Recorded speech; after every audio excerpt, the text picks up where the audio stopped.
3 targets. In the guard, there are many different areas where you can control the top player using your hands and feet. When it comes to your feet, there are 3 targets that are especially advantageous. In fact, most guards are just names for different ways you position your feet in these 3 target areas. These target areas are inside the elbows, the hips, and inside the knees. What this ends up looking like is as follows. The inside of the elbows, spider guard and lasso guard.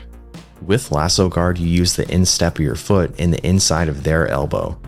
It offers a ton of control over the top player's arms and shoulders. With spider guard, you use the flat of your foot on the inside of the elbows. This also offers a ton of control over the arms and shoulders. When it comes to your feet on the hips, this might look like collar and sleeve guard, where you grab the collar and sleeve with your hands and place your feet on the hips. Or reverse de la Riva, where you place one foot on the inside of the knee and often one foot on the hip. When it comes to the inside of the knees, de la Riva is a great example, as is reverse de la Riva. With de la Riva, you use the foot of your outside leg in the inside of their knee. And with reverse de la Riva, you're using the foot of your inside leg in the inside of your opponent's knee. X guard is a great example of one foot on the inside of their knee and one foot on their hip. I could go on, but I'm sure that you get the point. That the inside of the elbows, the hips, and the inside of the knees are great places to position your feet. This is specifically true when your opponent is standing. When your opponent is on their knees, you're generally hooking or wrapping your leg or legs around one leg or their torso, meaning half guard or close guard, or placing your feet between their knees for something like butterfly guard. Block a post and drive, or lift and rotate. What you are doing when you're sweeping or taking someone down is either blocking a post and driving their body over it, or lifting them up and rotating them.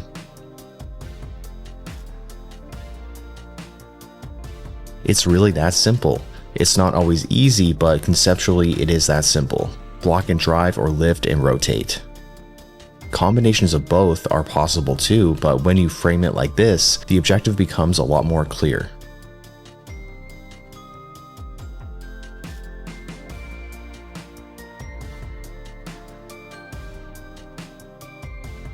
Get and keep your opponent's hips on the mat.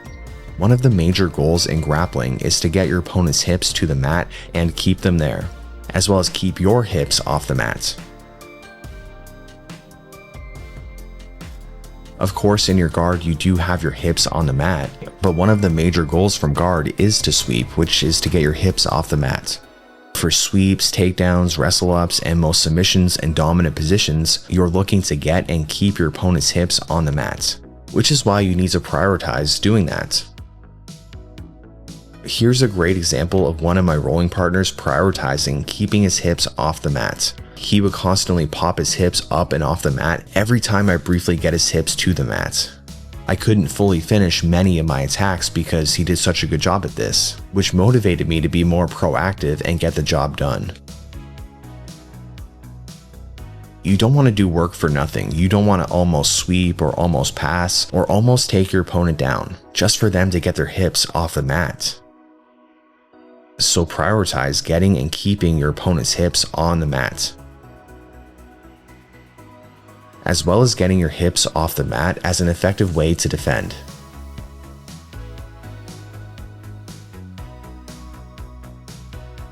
Get your chest onto your opponent's torso. Some but not all submissions require this, but nearly all dominant positions do. You're either looking to get your chest onto your opponent's back or to their chest. The back, for example, your chest to back.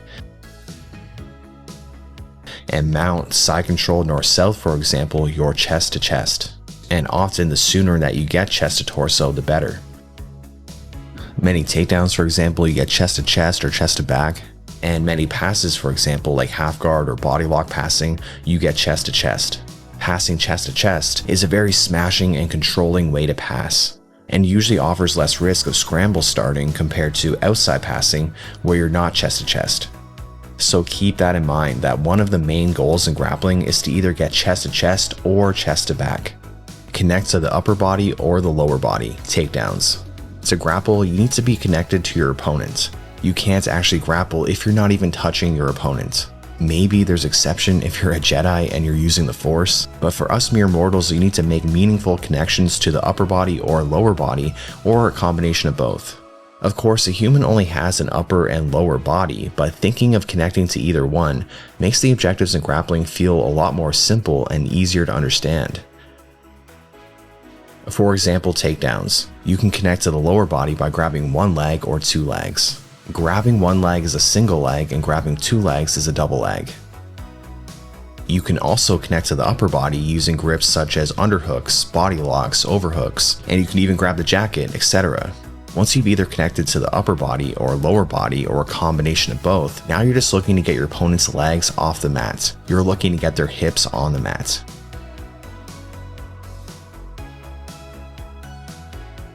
In other areas of Jiu-Jitsu, this concept also remains true. Connect to the upper body or lower body, guard. Again, you can connect to the upper body or lower body simultaneously, but generally, you're going to be connected to either one or other primarily. For example, lasso and spider guard are very much upper body guards. De La Riva and reverse De La Riva are very much lower body guards. Generally, if the guard passer leads with their upper body, then upper body guards are usually more available. And if they lead with their legs, then lower body guards are usually most available. And where do we connect? Again, the inside of the elbows, the hips, and the inside of the knees are great targets. Head, hands, and hips. This concept comes from wrestling. I heard it first from my friend Joe Breeza, who's a former D1 wrestler, when we were working on our Wrestling for BJJ course. This is for both upper body and lower body takedowns, but I think it's easier to understand for lower body takedowns, so let's focus on that. If I want to get to your legs, I need to first get past your head, because otherwise you can use your head as a frame to keep me away from your legs. I need to get under your head. Next, I need to get past your hands, because otherwise you can use your hands and arms in general to keep me away from your legs. If I've gotten past your head and hands, your last line of defense is your hips. You could potentially sprawl or hip in to defend and keep your hips off the mat. Watch here how he gets underneath my head, then underneath my hands, but I beat him with my hips. One thing I've learned from training Jiu-Jitsu for years and years is that fatigue doesn't always mean that you're out of shape. Sometimes your body is just missing what it needs to function properly. After hard training sessions, I'd often feel foggy, fatigued, and just a bit off, even when I thought I'd recovered well. It wasn't until I started paying attention to hydration that I realized how much I was losing through sweat. It's not just water. You're also losing key minerals that keep your performance sharp: sodium, magnesium, and potassium. And that's why I started drinking Element, a zero sugar electrolyte drink that helps reduce what's lost and helps keep you feeling strong throughout the day. No sweeteners, no junk, just the minerals that your body needs in the right ratios. Since adding Element into my routine, I felt more consistent on the mats and recovered faster between sessions. It's a small change that has made a huge difference in how I feel every day. Plus now you can grab a free sample pack with any Element order using my link, so you can try their most popular flavors. Get yours at drinkelementT.com/JordanTeaches. This deal is only available through my link. You must go to drinkelementT.com/JordanTeaches. Rotate a bent limb or hyperextend a straight limb. When it comes to joint locks, generally what you're looking to do is rotate a bent limb or hyperextend a straight limb. For example, arm bars, knee bars are straight limbs which you're looking to hyperextend. Americanas, Kimuras, and heel hooks are all examples of rotating a bent limb. Thinking of joint locks this way makes it easier to be creative and flow while you're rolling. If you think more so about bending and hyperextending limbs than you think about specific submissions, it can open up a whole new world of submission options because there's many unorthodox submissions available beyond the standard ones. Create space to defend and take away space to attack. A major component of grappling is distance management. You want to get close to your opponent, but without putting yourself in a vulnerable position in the process. When you're in a bad spot, generally what you're looking to do is make space to get out of that bad spot. So when you're in a bad spot, think about what you can do to create space.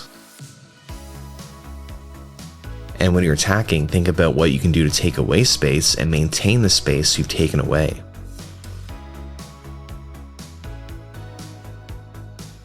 Don't be afraid to go in and out when needed. Sometimes, as you're trying to take away space or maintain space you've taken away, you may need to bail on position and create space to stay safe.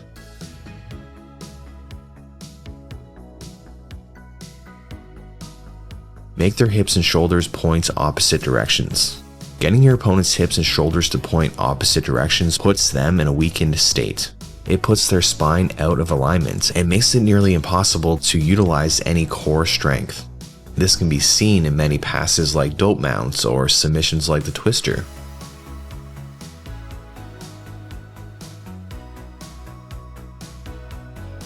Use your head as a fifth limb. A major battle that happens in grappling is preventing your torso from being controlled, as well as seeking control of your opponent's torso. To defend your torso, you primarily use what's in front of it, your arms, legs, and head. And to attack, you also use what's in front of it, again, your arms, legs, and head. People often forget that they can use their head as a tool to frame, a tool to pin, and more. You need to use what's available, and you shouldn't forget that your head is often available and often extremely useful. The feet are the hands of the legs. You need to think of your feet as hands. I do, and people often tell me it's like I have 4 hands. I use this mentality to my advantage by constantly using my feet to control people even in unorthodox ways. Additionally, feet are so important to connect to your opponent to use for situations like playing guard and pinning. You need to use them. You can't let your feet do nothing and then wonder why your guard is getting past so easily or you're having trouble in general. Use what you've got and realize the importance of using your feet as if they're hands in many different situations.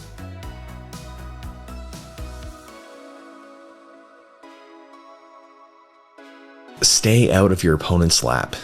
When your opponent gets a part of your body between their knees and their lap, they gain a lot of control over you with their hips. The majority of submissions require you to be in your opponent's lap. Arm bars, leg locks, triangles, etc., as do dominant positions like mounts and the back. When you prioritize staying out of your opponent's lap, it creates an immediate objective to follow to help keep you safe. For example, here I avoid the back take by prioritizing staying out of his lap. And here I do the same and enter into my own attack by putting his leg in my lap. Between the ear and shoulder and armpit and hip are sacred areas. These are all examples of what's called inside position. In short, they provide access to controlling the shoulders and controlling the hips. When your hips and shoulders are controlled, you're controlled. You need to be mindful to keep your opponent out of these areas as you search to get into these areas for yourself. Turtle is a great example. You shouldn't just easily let people get between your ear and shoulder or armpit and hip. This is how they'll get grips like seatbelt grips and body locks, which control your shoulders and potentially your hips. If they get their hooks in, they'll control your hips, and their hooks are placed between where? Your armpit and your hip. Get behind the elbows. If you want to take the back, a great way of thinking about doing so is getting behind the elbows. The majority of the time, the only thing stopping you from taking someone's back is their arm. For example, if they have an underhook on you, you can't take their back because their arm is in the way. But if you get behind their elbow, their arm naturally is not in the way anymore, and you'll have a clear path to the back. An arm drag is a great example. You grab with your hand behind their elbow and then get your chest behind their elbow and onto their back. So in all situations, just remember, if you want to take the back, focus on getting behind the elbows.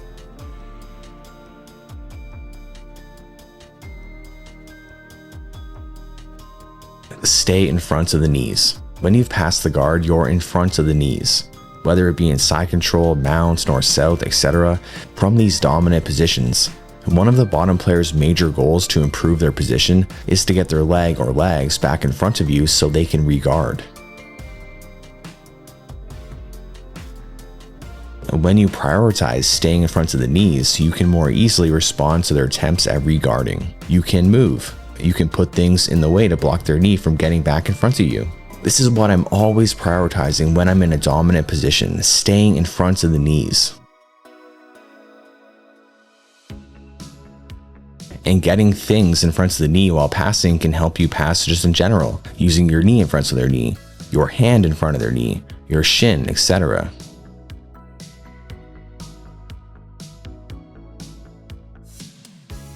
Never let someone grab your head. I've said this 1,000 times before on the channel for good reason, because if your head is controlled, your mobility will be severely compromised. As where the head goes, the body must follow. You need to do things to prevent people from grabbing your head or controlling it just in general.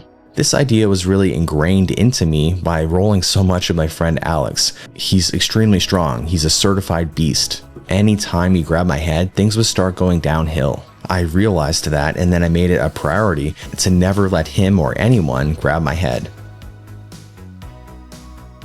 Just stand up. This is similar to what we talked about in an earlier concept, but I think it's worth mentioning on its own. A lot of times an effective solution to being on the bottom is to just stand up. You can reset in a way by simply standing up.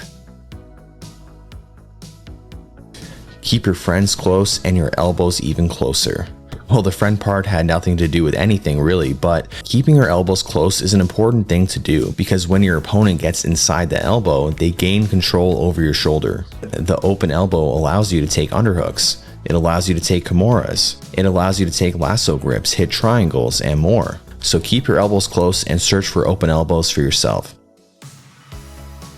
Pick up my Jiu-Jitsu theory course. It has all these concepts and more and explained in more detail. It's Jiu-Jitsu broken down so you can understand what's actually happening and what the objectives of grappling are. I consistently get tons of positive reviews saying how helpful it has been.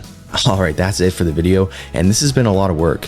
If you want to support me, the best way to do so is to pick up any of my courses, whether it be the theory course, my Kimura trap course, my CLA games course, wrestling for Jiu-Jitsu course, etc.